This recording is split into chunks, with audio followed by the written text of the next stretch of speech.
हाँ बच्चों, logical math science के चैनल में आपका स्वागत है। हम लोग प्रसत्ता शुरू किए हैं। प्रसत्ता का जो कॉन्सेप्ट है पिछले वीडियो में उसको पढ़ाया गया है, उसको पूरा देखिए, प्रसत्ता कॉन्सेप्ट क्लियर हो जाएगा। अब हम लोग क्वेश्चन पर आ रहे हैं। यहाँ कह रहा है कि ए बी से 40% कम है। सबसे पहले तो यही देखो कौन कम है। ए बी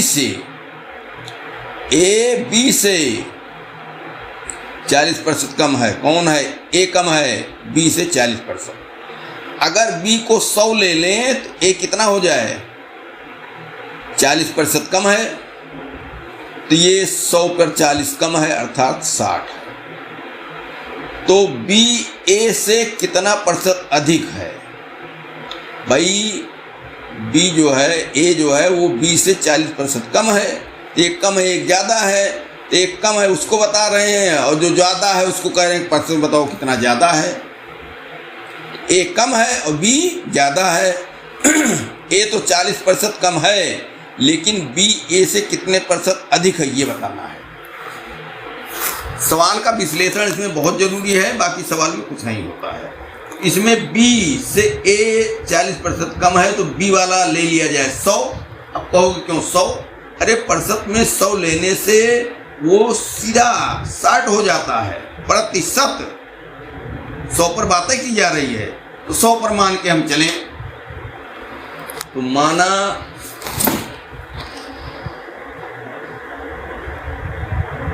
B कितना है? 100, इसलिए A क्या होगा? 40% कम। 100 पर 40 कम है, 100 ही माना गया है, जिसका मतलब क्या है? 60 है। कितना? 60 करो भाई, ठीक। तो B A से कितना अधिक है? B A से कितना प्रतिशत अधिक है? अधिक तो 40 है, अधिक तो 40 है, लेकिन कितने प्रतिशत अधिक है? अब देखो 60 है, एक का 60 है और बी का 100 है, तो कितना ज्यादा है?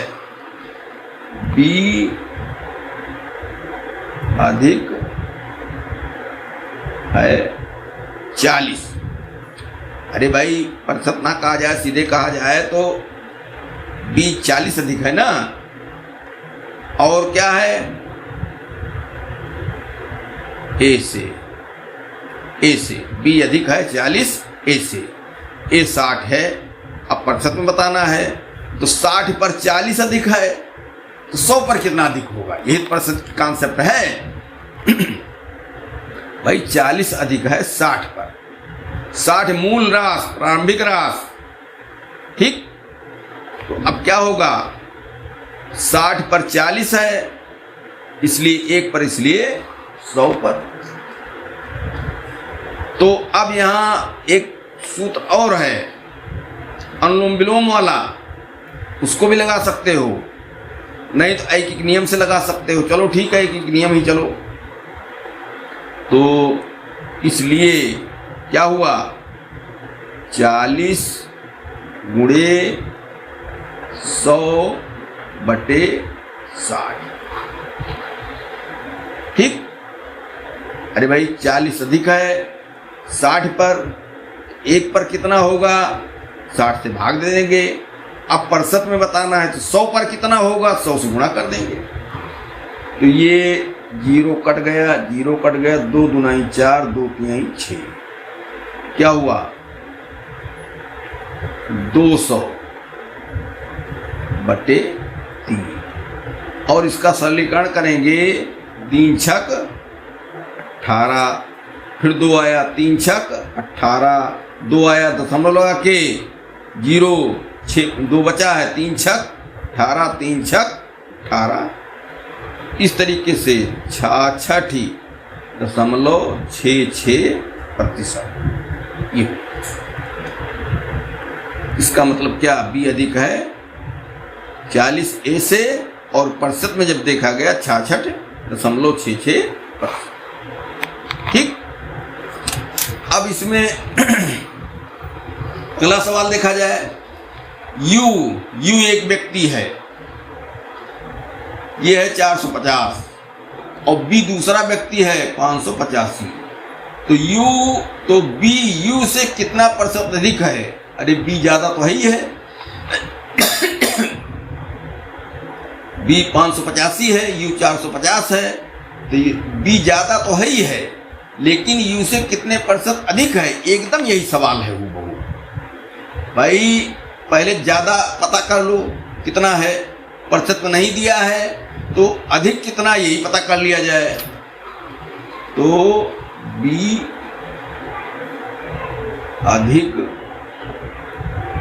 है, बी अधिक है कितना? 585 ऋण 450। अब यहाँ 5 आ गया, यहाँ क्या आ गया? 3 आ गया, और यहाँ उधार तो गया नहीं, 1 आ गया। 135।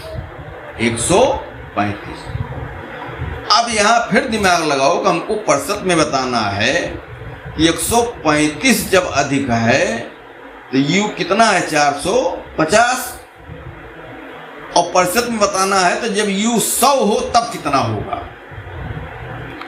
तो इसको 450 से भाग दे दिया जाए तो 1 पर कितना अधिक है ये मिल जाएगा। इसके बाद 100 से गुणा कर दिया जाए तो 100 पर कितना होगा?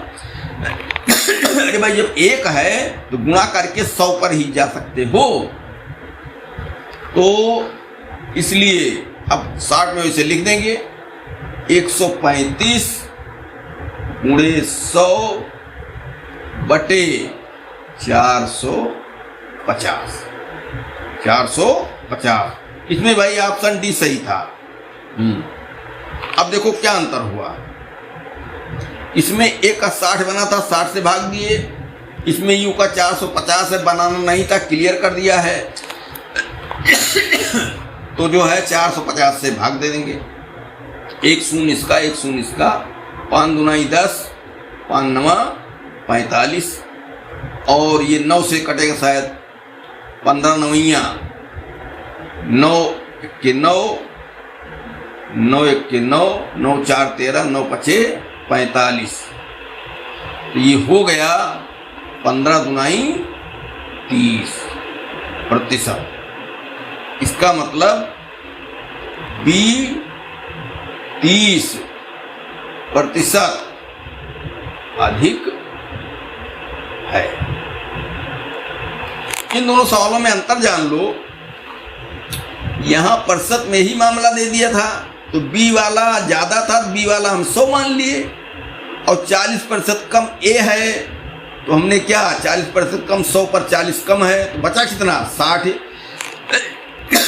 ये हो गया ए का मान 60।